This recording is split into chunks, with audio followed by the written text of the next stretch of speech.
Greetings, everyone. This is Peg Brady at NOAA Fisheries in Silver Spring, Maryland, in our libraries. And this is our monthly series on ecosystem-based management and ecosystem-based fisheries management.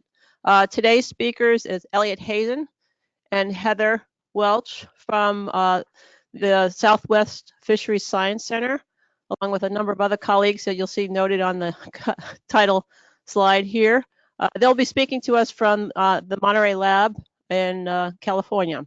And today's topic is Dynamic Ocean Management Tool to Reduce Bycatch and Support Sustainable Fisheries. So we're going to turn this over to Elliott and Heather, and they will be presenting from their location. Thank you very much. Yes, it's a great way to start off. Just to highlight again, this is really a multi-team, multi-person effort, and a lot of other institutions have been responsible or involved, at least, in the work we'll be presenting.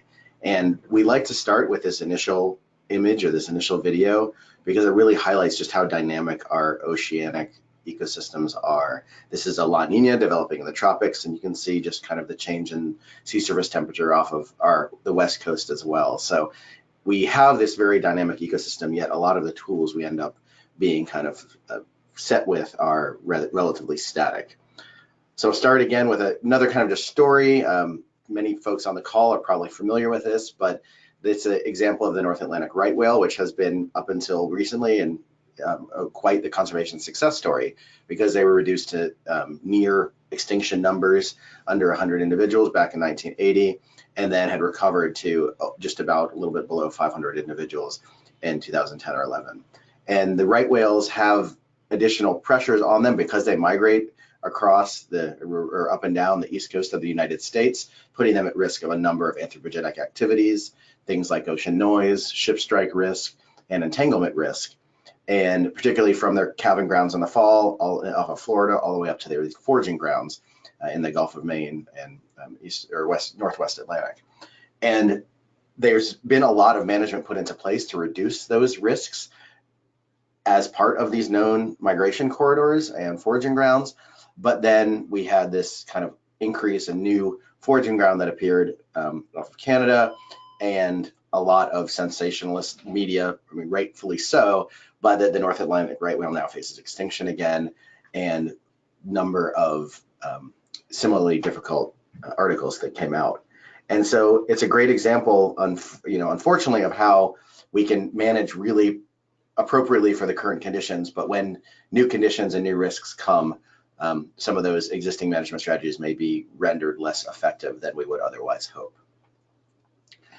So I'll talk a little bit about the concept just of kind of nowcast and forecast and where we've been hoping to go here in Monterey.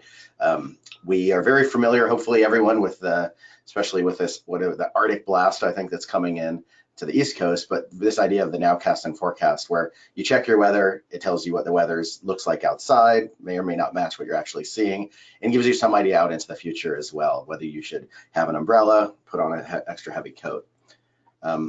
This has also been used into kind of the biological oceanographic realm with things like harmful algal blooms, where they have up to a 3-day advanced forecast for pseudonychia to give an idea when these harmful algal blooms might be negatively affecting shellfish or crab fisheries, as well as impacts on things like marine mammals shown on the right-hand side then. And what we've really been kind of hoping or trying to expand, and I put the NASA PACE logo on here because I think it does a really good job kind of integrating up, but is can we use our understanding and our ecological forecasting skill for the physical realm to translate to some of the components of the biological or even ecological realm. So things like target species of swordfish and bycatch species here are blue sharks, leatherback sea turtles, and California sea lions. One of the tools we'll talk a good bit about today. And so the way we hope to use this is it can be done in a forward-looking approach, it can be done in a nowcast approach, it can also be done looking out 100 years to kind of anticipate what effects of climate might be. And it's all predicated on this concept kind of dynamic ocean management. So this is a recent paper from Sarah Maxwell and colleagues that really highlighted or helped define what dynamic ocean management was to be. And the first part is it's a management approach that uses the near real-time data to guide spatial distribution of commercial activities. And it also has to change rapidly in both space and time. in response to not just ocean shifts or ocean changes, but also the ecosystem, the components you care about, and the users themselves based on new data. And all this is being done, again, kind of in near real time using a field of ecological informatics. So bringing together a big kind of the big data approach towards fitting models and trying to then predict what kind of the future is, or at least the current scenario is most likely to look like. So the first example, I've given a talk about WhaleWatch on a previous EBM seminar, I think, but so I'll just go very quickly into it. But it's also an important point that it's not just a fisheries tool. It can really be used more broadly for things where you have a dynamic risk or a dynamic organism that interacts with a risk. So we've been working on building this WhaleWatch tool that's started in the 2017 paper and then has continued and been recently updated by Brianna Abrams in 2019, where we are using satellite data from 104 tagged whales from Oregon State University, as well as real-time satellite oceanographic data from the 2017 paper that's now transitioned to ocean model data. And by putting this together, it gives us an ability to say, where are whales most likely to be in a given kind of day as a function of environmental proxies like temperature, chlorophyll, winds, that give us some idea of their migration behavior, but also, you know, a proxy for their prey field, the krill that they depend on. And so the way this tool works is we apply a state space model to get daily positions from blue whales, and then we use that and also created some random walks to sample where the whales could have gone and say, what is the regional ocean modeling system data? So the finer scale, now we're talking about 10-kilometer and daily data at the time and location of each whale position and pseudo-absence, sampled the environmental correlates then, fit these statistical models, generalized additive mixed models and boosted regression trees were both explored here. And what these are doing in the plot you'll see here is showing you kind of the partial response. So how does blue whale presence change, or likelihood of blue whale presence change on the y-axis as a function of chlorophyll or log transformed chlorophyll on the x-axis. And then based on that, we used separate independent test data for validation. For the 2017 paper, we used the sightings data from NOAA's white ship surveys. And then for Brianna's 2019 data, she pulled in a whole suite of additional data sets to validate. So it's really a heavily validated tool to make sure it's working both in time, space, and in kind of novel conditions. And so all of this then feeds into this kind of near real-time predictions of habitat. And this flow chart is one example, but you'll see a few more of similar flow charts that we've used for some of the other tools we've built. EcoCast is the next tool I wanted to talk quickly about before I hand it off to Heather to get into some of the details. And what we've done here is we've basically used observer data primarily, but also allowed opportunistic sightings data to be input by either fishermen or spotting planes via an app. And then we use the observer data and actually tracking data to build models that then can be related to fisheries economics and risk, which I'll talk a little bit about in the future steps. Unfortunately, that wasn't done in our initial phase just based on the kind of the funding we had. But then we also go through stakeholder engagement, both for the fisheries managers as well as the fishermen, to make sure management concern for the species we're looking at is adequately reflected. And then all of that is basically delivered both as a static image and via our Shiny app that we'll talk more about. But the example on the right is that static image of what is produced on a daily time step. So if you go to the website here, and the same is true for the WhaleWatch example website previously, you can bring up these predictions in real time.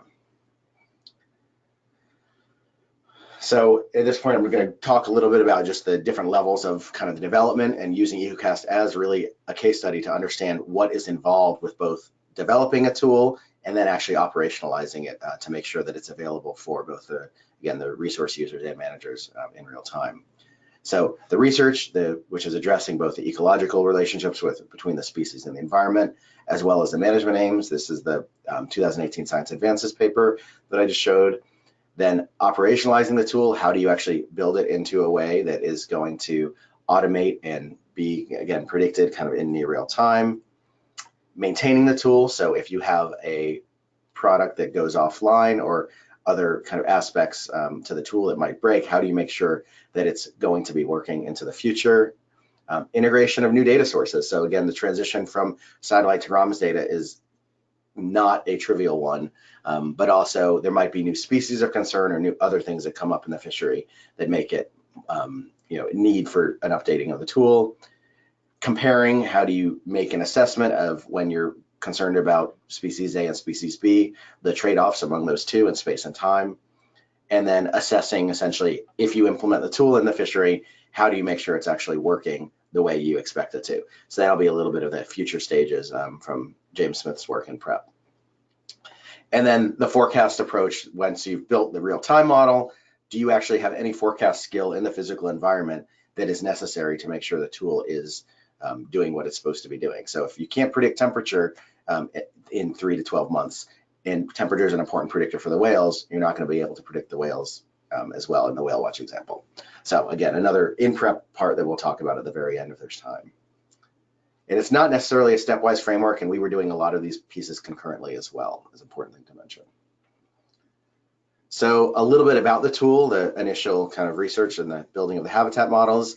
We started looking at the California swordfish fishery, which is also known as the California drift gillnet fishery, operates off of the West Coast to target swordfish, and also has interactions with marine mammals like the California sea lion, high catch rates of blue sharks, and then also the critically endangered leatherback sea turtles. There have been some limited interactions as well. Of those, there have been 25 events since 1990, and what was done is a large closure was essentially drawn, or a large box was drawn around the bulk of these events that was termed the Pacific Leatherback Conservation Area. And that area is closed from August 15th to November 15th during the fishing season, and had a number of kind of impacts on the fishery. Frankly, it was a success in terms of bycatch. The rates of interactions with leatherbacks dropped significantly, but the fishery also declined from close to 200 boats to now operating almost in single digits. I think there are around 10 or 11 active boats right now fishing. So the goal of the paper was to take similar data. So with WhaleWatch, we use tracking data of blue whales, and for EcoCast, we're using observer data for California swordfish, for blue sharks that are both fisheries dependent sets, and then tracking data from leatherback sea turtles in red, sea lions in orange, and blue sharks in blue. From these, we sampled environmental data, things like chlorophyll A, sea surface height, temperature, again, all kind of proxies for potential habitat, and then built these species distribution models. As with the previous example, we used similar generalized additive mixed models and boosted regression trees. Both of those techniques have their trade-offs, so it's a good way to kind of make sure that they're fitting in a realistic, ecologically realistic way. And then those species-environment relationships can be used to predict habitat suitability, again, in near real time, to see where in red are the areas most likely to have a leatherback sea turtle or a California sea lion versus areas of blue, which are likely to be empty of some of these species. And so jumping right into the results, this is what that looks like. So these are the observer model for swordfish on the left, the tracking model for sea lions, tracking model for leatherback, tracking model for blue shark, and then the observer data from blue shark on the right. And you can see kind of these patterns change daily, but there is a good bit of continuity from day to day. So even though they are changing each day, there's not giant jumps in habitat suitability, which gives us a little bit of hope for its use in this kind of integrated tool moving forward. So based on each of these layers, then we come up with essentially this risk weighting on the right that gets integrated into the fishing suitability product that we release daily. And so this weighting, we went back and forth again with both fishermen and managers. And the one example, the sea lions were of more management importance because of the Marine Mammal Protection Act, but blue sharks are one that got pretty heavily kind of upweighted based on concerns with fishermen, because when they get entangled in nets, they can kind of wreck the gear and result in needing repairs. So that was one of the things that allowed us to kind of adjust these weightings. And the way to view them is, in this example, leatherbacks with a weighting of -0.9 have an equal contribution to the final output as swordfish do.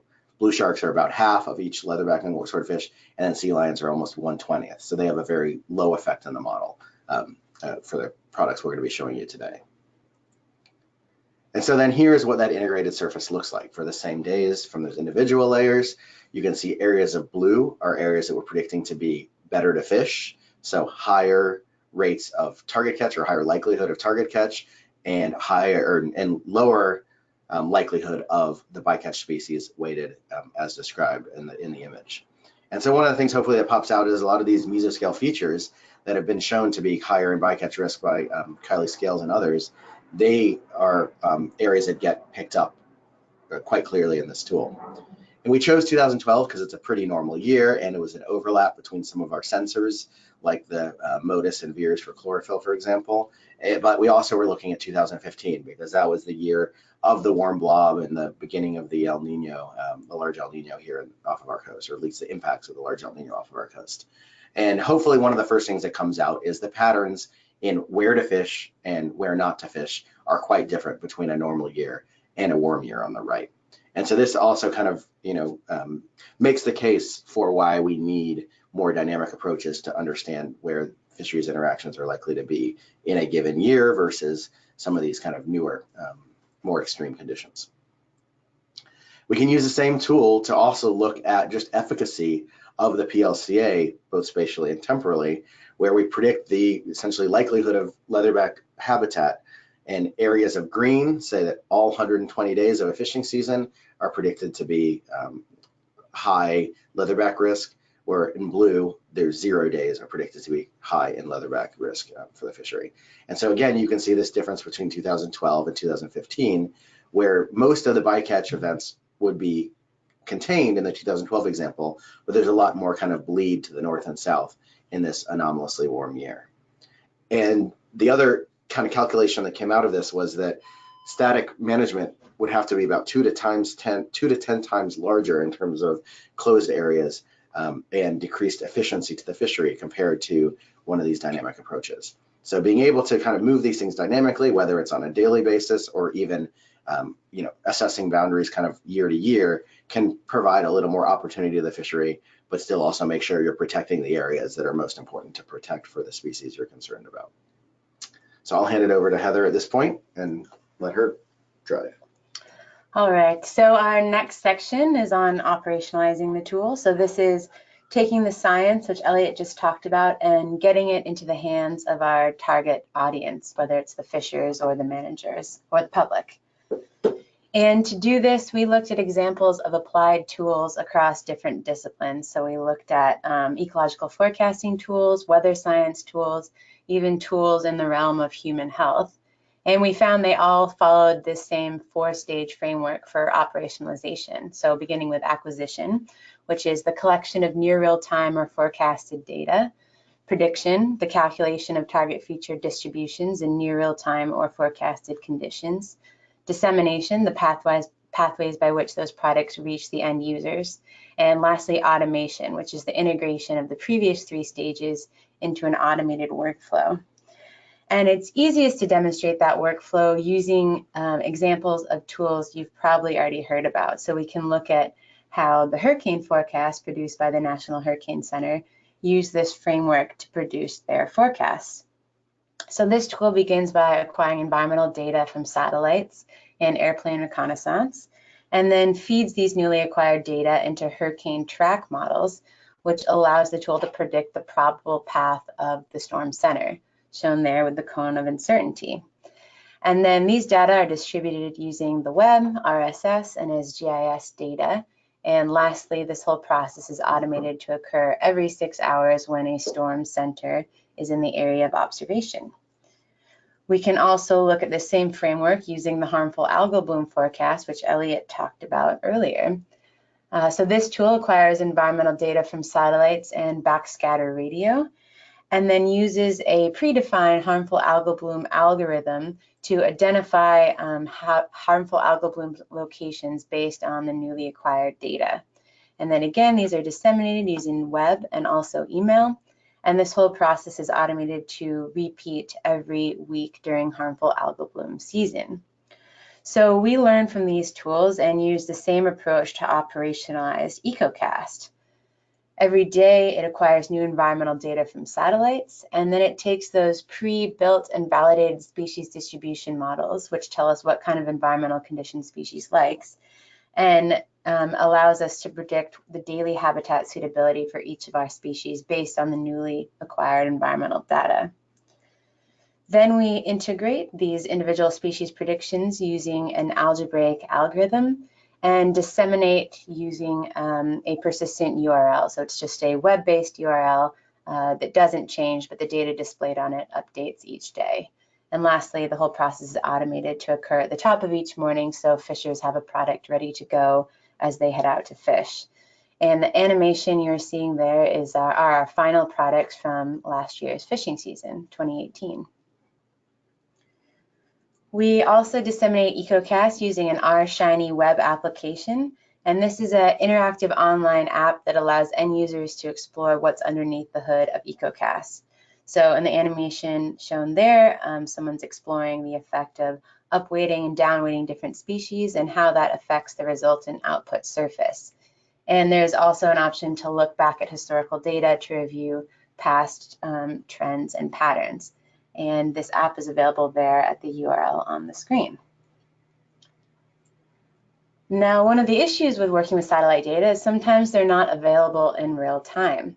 So there's a long processing chain between when a satellite sensor records an estimate and when that estimate is available on your computer. And sometimes that chain breaks down. And so, for example, we might not have temperature or SST available today. And when that happens in an operational situation, we still need to have a response. The tool needs to produce an output, so we need to make a decision about how to handle that missing data. And one approach we might take is just to use temperature from yesterday. Alternatively, we could decide to drop temperature out entirely. So this is producing a full EcoCast product that just doesn't contain temperature. As a third option, we could just use yesterday's EcoCast. So this is the full product from yesterday with all of our variables time-stamped to yesterday. And when we're thinking about which response to choose, we want to select the one that minimizes error. And to look at this, we used a sensitivity analysis where we explored how error increased as the number of days lagged increased or as we dropped out different variables. So this analysis shows us, for example, how error increases as we lag temperature by a day or a week or 3 weeks out to a month. And we can compare this with the error of dropping temperature out entirely. So we're able to lag temperature by up to a month and still produce an output with less error than one that doesn't contain temperature at all. And the error associated with using yesterday's EcoCast or EcoCast from last week or 2 weeks, etc., is somewhere in between. So this sensitivity analysis allows us to create a sort of contingency plan to govern the real-time response of EcoCast when it encounters missing data. That takes us to our next section, dealing with the long-term upkeep of the tool. Satellites are designed with a finite lifespan, and when they reach the end of their designed lifespan, operational tools that rely on them will have to switch to new data streams. And we're currently encountering this with our data stream for chlorophyll A, which EcoCast gets from the MODIS sensor. And this was launched in 2002 on board a satellite, and it had a design lifespan of 5 years. So we're now well beyond the intended period of operations for MODIS, and it's starting to show. NASA has reported calibration issues since 2009, with significant impacts since 2012. And as a solution, NOAA and NASA have jointly launched the VIIRS satellite suite. And this is sort of the intended replacement for MODIS. One of the issues is satellite estimates for the same variable don't necessarily match from different sensors. So a estimate for chlorophyll from VIIRS isn't going to necessarily... Hi, Heather. I'm going to break. We are not seeing your slide advancing.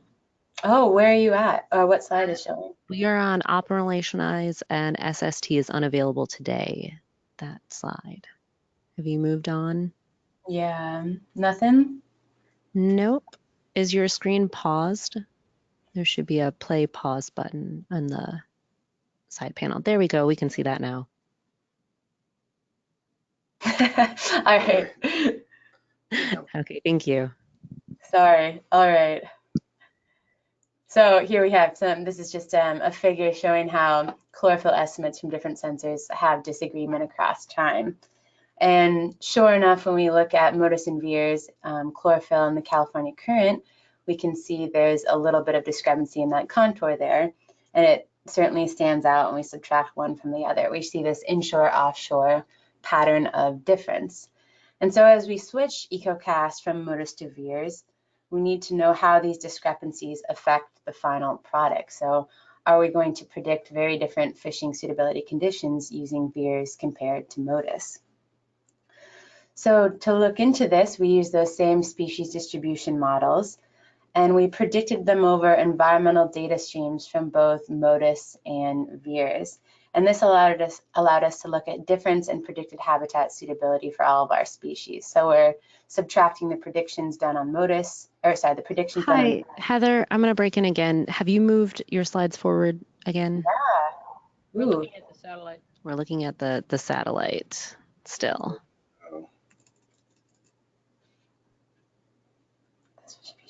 Still the satellites? Yep. Uh-oh. Yeah, we're definitely changing on this end, and it's not paused, so it should be working. Okay. That is interesting.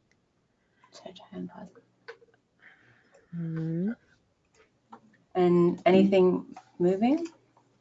Nope, nothing is moving.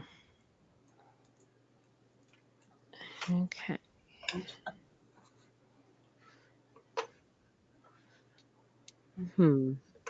Would you like us to advance the slides from our screen and you tell us when to move it? Try that out. Sure. Sorry about that, everyone. Yeah, which slide are you on? This is the... Yeah, can you just tell me what's on the slide that you see? Yep, sorry. We see the MODIS NASA launched in 2002. That's what we're seeing in Silver Spring. Okay. Okay, so if you click forward, so slide 43, okay. So if you click forward, this slide should show sort of the progression from MODIS to VIIRS. And then if you advance to the next slide, we see the time series of satellite sensor disagreement. Okay, give me 1 second. Do you guys want to show your screen? I don't know if there's other folks on the line having this. Yep, we're gonna show our screen. Give us 1 minute.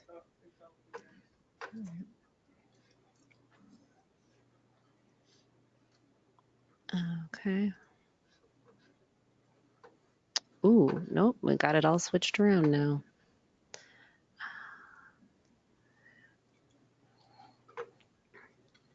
Okay, are you guys seeing what our screen now?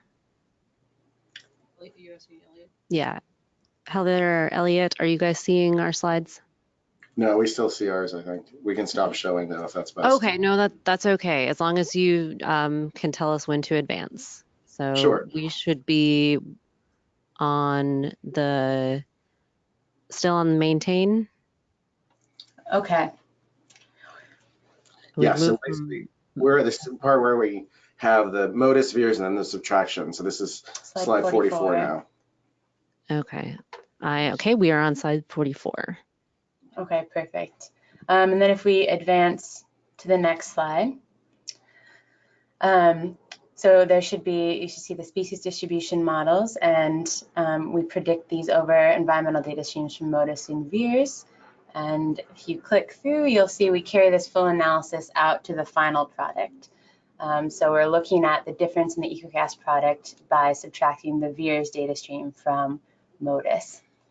And if you move to the next slide, this should show a time series where we have time on the X and we have MODIS minus VIIRS on the Y.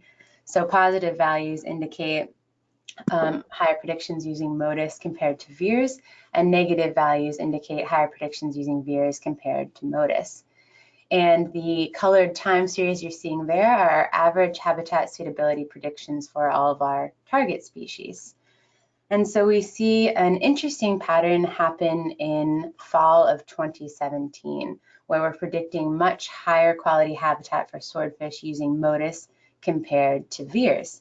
And if you advance the slide, you should see some histograms for chlorophyll during fall of 2017 and the swordfish response curve. And as we looked into it, it turned out that this variability across time was a function of the changing overlap between the chlorophyll distribution and our response curve for our species of interest. So here we can see that when we're using veers, we have much less overlap with the veers distribution and the swordfish response curve for chlorophyll. And as we move to MODIS, overlap increases, and therefore we predict higher quality habitat. And if you advance the slide a couple of times, you'll see another example show up, and this time we're looking at the chlorophyll distribution for winter 2018 in our sea lion response curve.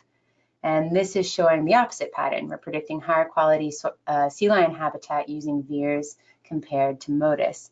And again, this is a function of the changing overlap with that chlorophyll distribution and the response curve.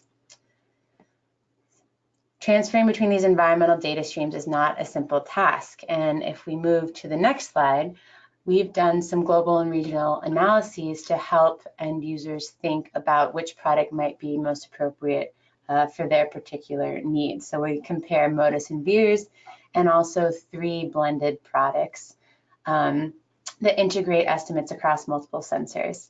And if you're interested in exploring any of those for yourself, we have an online application. The URL is there on the screen, and that will allow you to cross-compare these products for your area and time series of interest. Next slide. This is integrating new data sources. So as we've discussed, and feel free to advance all the way through this slide as you go. EcoCast uses environmental data from satellites to predict our species distribution, and this comes with a number of cons. There's discontinuities between sensors, that's that MODIS veers issue we just talked about. They're sometimes unavailable in real time, which is why we need that contingency plan to handle missing data. They can have spatial gaps due to clouds and aerosols, and they're offered at a relatively coarse resolution. So EcoCast predicts at 0.25 degrees, and that's limited by the resolution of the sea surface height products we use. At UCSC, they've developed a data assimilative California current configuration of the regional ocean modeling system. And alternatively, we could build a version of EcoCast that predicts and uptakes ROMs. And this would have a number of pros. It's got a continuous time series, so we don't worry about inter-sensor discontinuity. There's no temporal gaps, there's no spatial gaps. It's offered at a relatively fine resolution. And most importantly, it offers subsurface variables. The ROMs predicts in 3 dimensions, and that allows us to account for the vertical habitat use of our species of interest. And in an analysis done by Brody et al. 2018, they found that using these vertical metrics significantly improved model predictive performance and explanatory power. And if you'll advance to the next slide, we've reworked the entire EcoCast workflow now using the ROMs model. And for the remainder of the talk, all the slides you'll see will be on the EcoCast version based on ROMs as opposed to satellite data. If you go to the next slide, we have a comparison of the satellite predictions and the regional ocean model predictions for the EcoCast product. And they're not showing the same date, so you won't see the same features. But what does stand out is the relative blockiness of the satellite-based predictions compared to the regional ocean model predictions. And that fine scale nature of the ROMs predictions allows us to preserve species responses to ephemeral features like fronts and filaments that get sort of averaged out in the coarser satellite predictions. If you go to our next slide, the next section is methodological comparisons. If we go to the next slide and maybe click through about 10 times, there's a lot happening. But EcoCast is a multi-species management tool, so it's aiming to avoid the bycatch of sea lions, leatherbacks, and blue sharks while maintaining the target catch of swordfish. And to do that, it uses a weighted algebraic algorithm in which weightings are decimal values that reflect the relative management priority. So if we care about all of our species equally, they'd all have a weighting of 0.25. And if you've advanced the slide to that point, that should be up there on the screen. We weight our bycatch species negatively. So California sea lions, leatherback turtles, and blue sharks would have a weighting of negative 0.25, and swordfish get a weighting of positive 0.25. And when we sum all that together, we get a final fishing suitability surface that ranges from negative in red to positive in blue. And that translates into our better and poorer to fish scale. Now, this is an example of a decision support tool, which is an algorithm that allows for systematic decision-making about the value of areas towards meeting management objectives. Or a more simple definition, it's a tool for integrating multiple species into the same management plan. And if you click through maybe about another 5 times, we have an early example of a decision support tool from the conservation planning literature. So this was developed by a man named Kirkpatrick in the 80s. And he developed this to protect Tasmanian forests. And he began by scoring 25 species based on existing levels of reserve protection and endemism. So an endemic species with no pre-existing protection in reserve networks scored high, and a non-endemic species that was already protected, already had pre-existing protection within reserve, scored low. And then he mapped the total species scores across the planning region. So a red high value area has a lot of endemic unprotected species, and a green high value area, and a red low value area has a lot of non-endemic species with pre-existing protection. So then there's sort of an iterative process where the highest value areas are assumed to be protected and their scores are recalculated, and this is iterated until no high value areas are left. So in that those red unprotected areas either contain low scoring species or they contain species that are already accounted for in the black protected area network. And so this was a pretty simple decision support tool. It was done by hand, but it set the stage for its modern relative, which is the Marxan tool. And this is the most widely applied decision support tool out there, and notably was used to design Australia's Great Barrier Reef Marine Park. But it hasn't been tested in a dynamic capacity. So far, Marxan has only been applied to develop these static reserve networks, so marine protected areas or national parks. And we wanted to test, can we use Marxan to power a dynamic management tool similar to EcoCast? So if you advance ahead on the screen, there you should see a dynamic configuration of the Marxan decision support tool, and feel free to advance to the end of this slide. But this was something we developed in a paper that recently came out. And so this dynamic configuration takes the same inputs as EcoCast, but instead of a decimal weighting, it takes a percentage target for how much of each species habitat to protect. So let's say 20% of each species habitat. And we actually handle swordfish a little bit differently. We don't want to protect quality swordfish habitat from fishing. We want to leave quality swordfish habitat open to fishing. So we actually inverse the swordfish habitat suitability layer such that Marxan interprets a 20% swordfish target as protect 20% of the least suitable swordfish habitat from fishing. In other words, leave 80% of the most suitable swordfish habitat available for fishing. And then these inputs are fed into that same iterative improvement process, although Marxan is a little bit more advanced than Kirkpatrick's algorithm in that each additional protected area is selected as a function of the species habitat contained inside, the economic cost of protecting that area, and the added boundary length to the overall system associated with protecting that area. And this means that Marxan is searching for solutions that are meeting the targets while minimizing cost and boundary complexity. So it's really looking for these simple and cheap solutions to the reserve problem. So we actually ran Marxan hundreds of times in order to produce a map of selection frequency, in which red areas were selected in all runs and blue areas were selected in no runs. And we have a little bit of difference in what's selected in each run because Marxan's looking for near optimal solutions. So if we run it 1,000 different times, we get 1,000 slightly different solutions.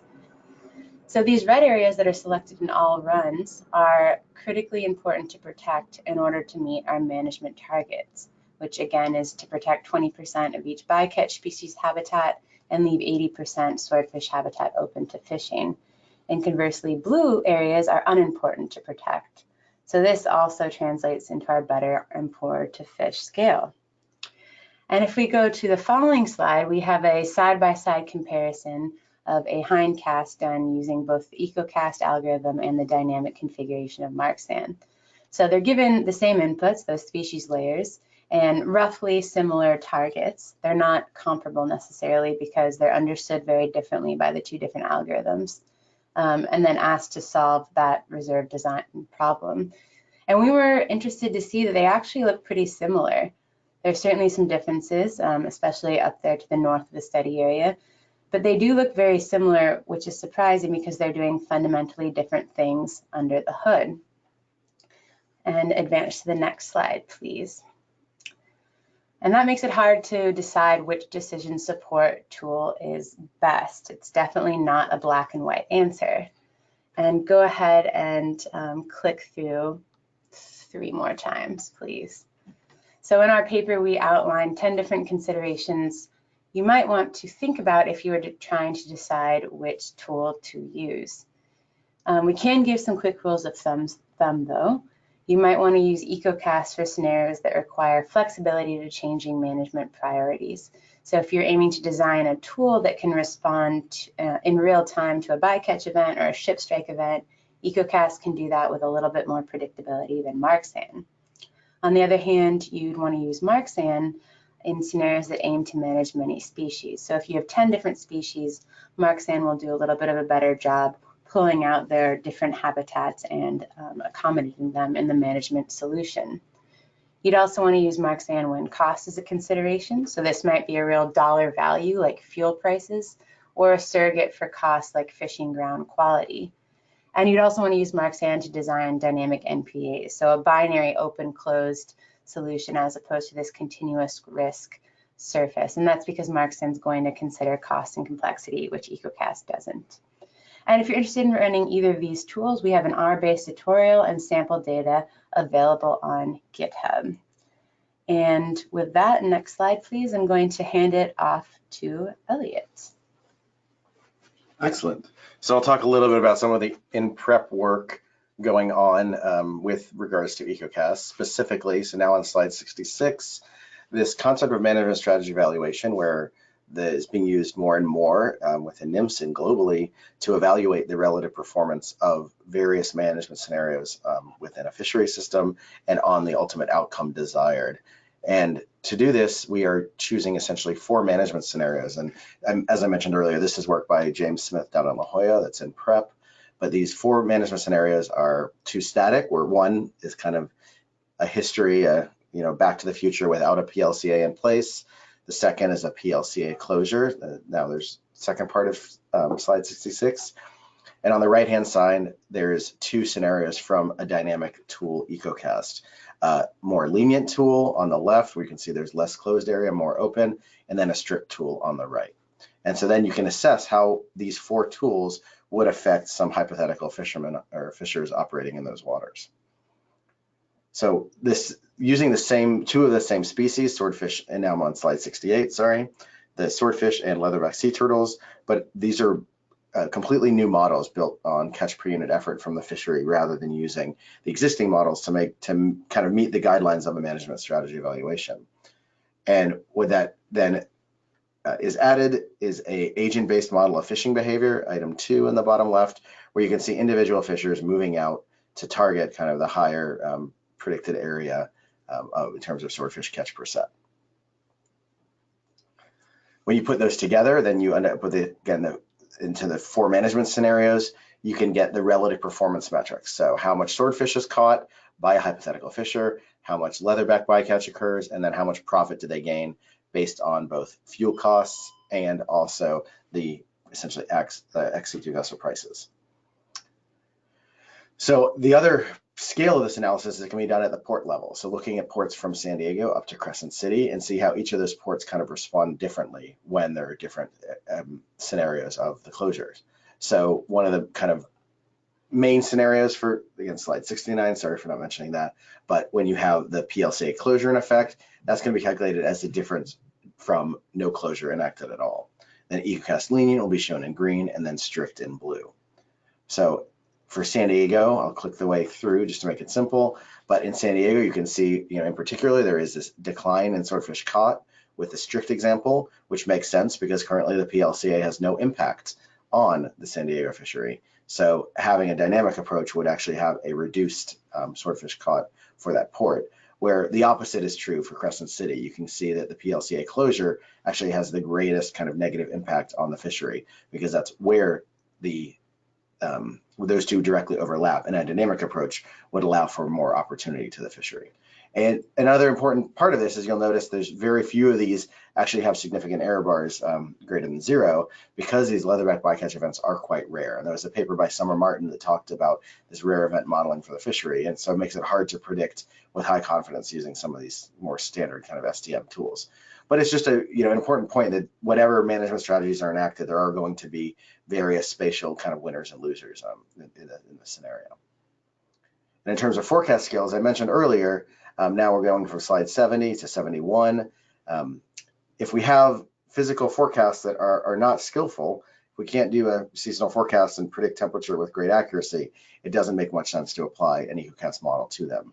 So Steph Brody in our lab is looking at applying looking at the Nowcast tool and going out to a seasonal forecast tool to get some idea of where these differences in skill kind of may arise. So this seasonal forecast tool would allow the fishers to plan for future conditions and to efficiently harvest this sustainable swordfish stock while avoiding, again, bycatch again in near real time. And in this case, actually out into the future. So you might be able to get an idea, is it going to be a high predicted bycatch year versus a low predicted bycatch year?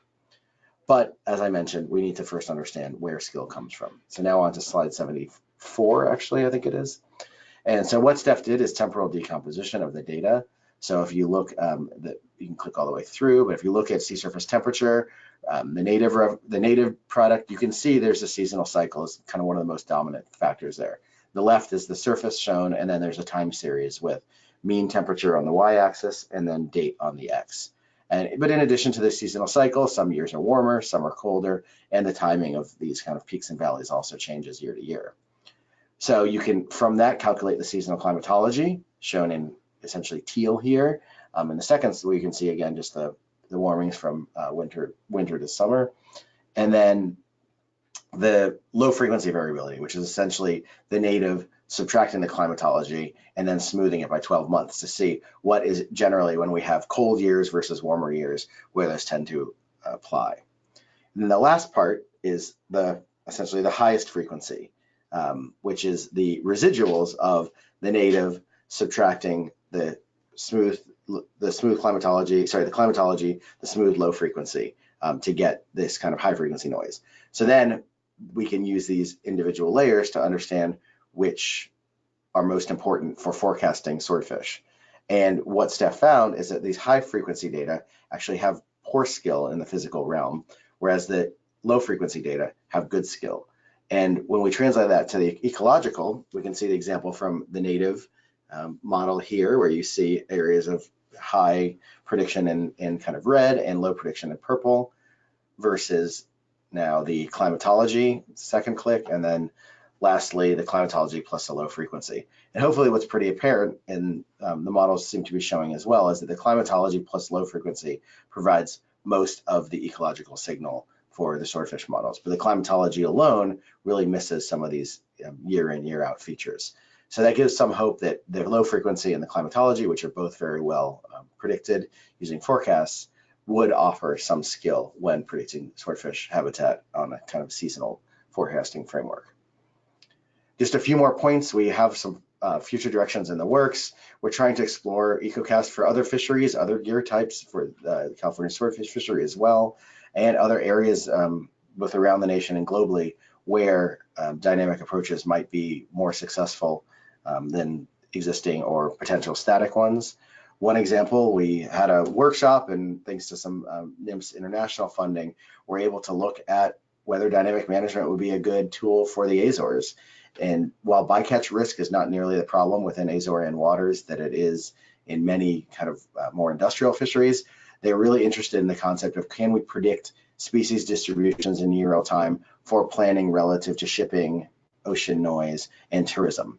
So there are 5 species to be focused on here: the Cory shearwater, the loggerhead sea turtle, fin whale, blue shark, and big-eye tuna are 5 of the kind of first species to do this. So this is a very new project we're hoping to get off and running. And it's really led by the Azorean researchers. We're just basically along to help for the ride.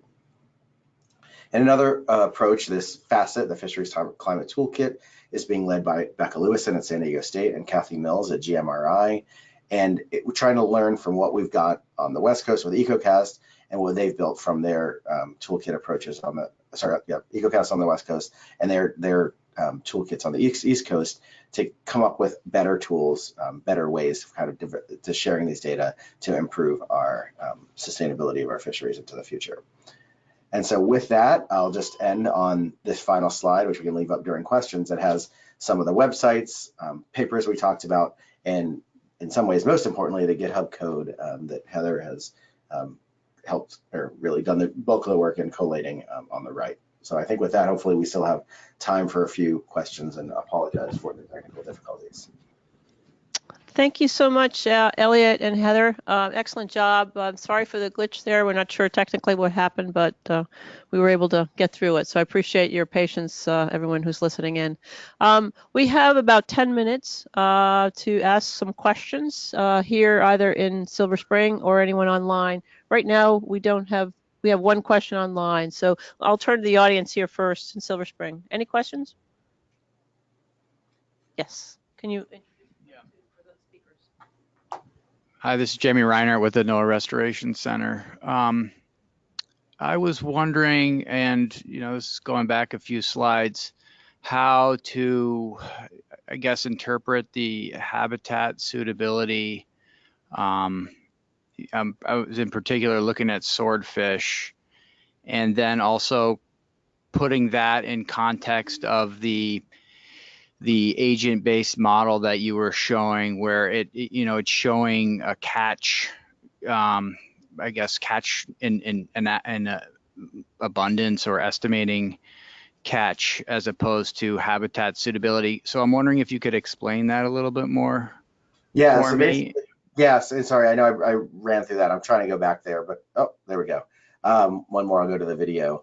But basically so this is slide 68, but what this was doing was basically giving fishers a potential behavior. So if they're able to seek out the highest probability of swordfish catch, how much would that essentially cost them? And then based on the CPUE models, how much would they actually land based on a prescripted fishing time in that area, if that makes sense.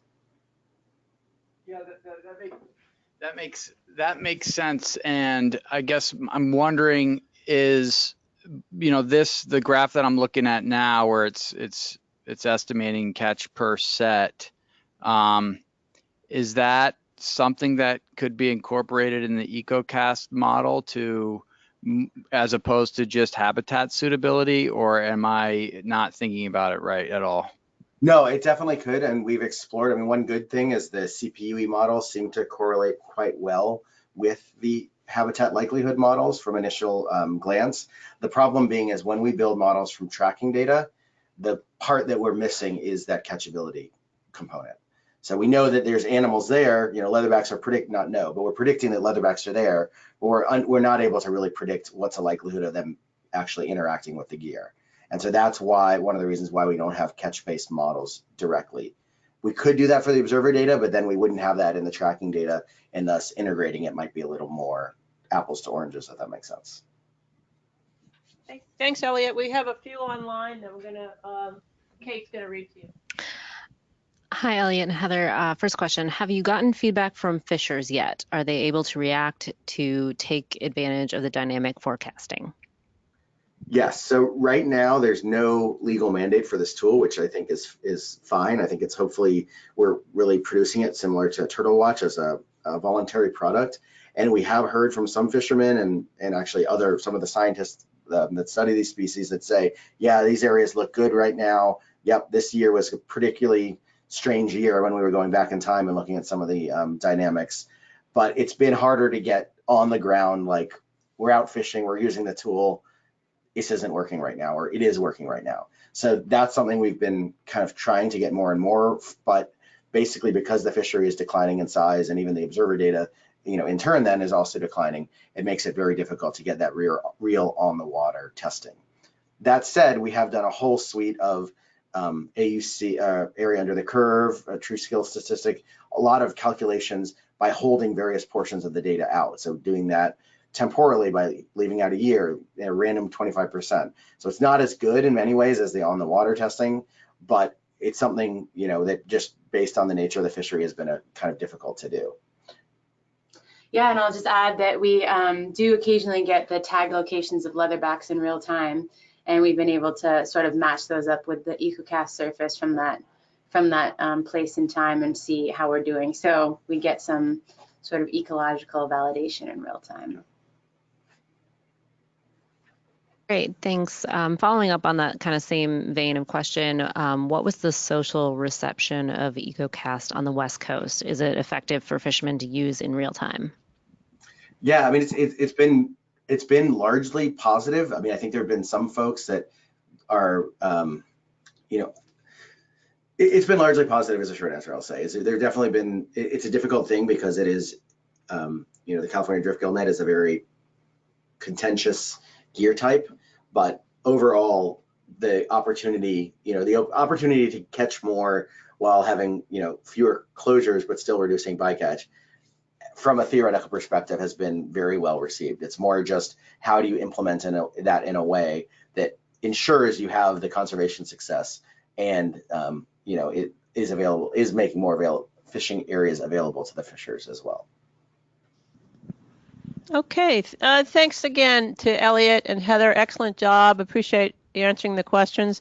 If folks have any questions, you see Elliott and Heather's email online there on the last slide, along with their references. So feel free to reach out to them and thank them very much. Just an FYI, these are a monthly seminar series. So these presentations are available online at our NOAA Library Archive website. So all you need to do is look up EBM, EBFM seminar series, and you can find our past presentations. And this presentation will be available probably within the day or so if you want to share this with any of your colleagues who couldn't join today. And then just an announcement about our next one on December 11th, again, same time. And it'll be Amy West, who's a research scientist at the Chesapeake Bay Biological Laboratory at the University of Maryland. And she's done an analysis of the regional research needs for coastal marine ecosystem-based management and is essentially a message from the practitioners. It's an excellent presentation, and look forward to having Amy join us on December 11th at 3 p.m. So thanks again for everyone who joined, and if you have any recommendations or observations you want to share with us, you can do that online, and we will be able to take a look at that following today's presentation. So again, thanks Heather and Elliott. Thank you. Okay. Appreciate it. Thank you.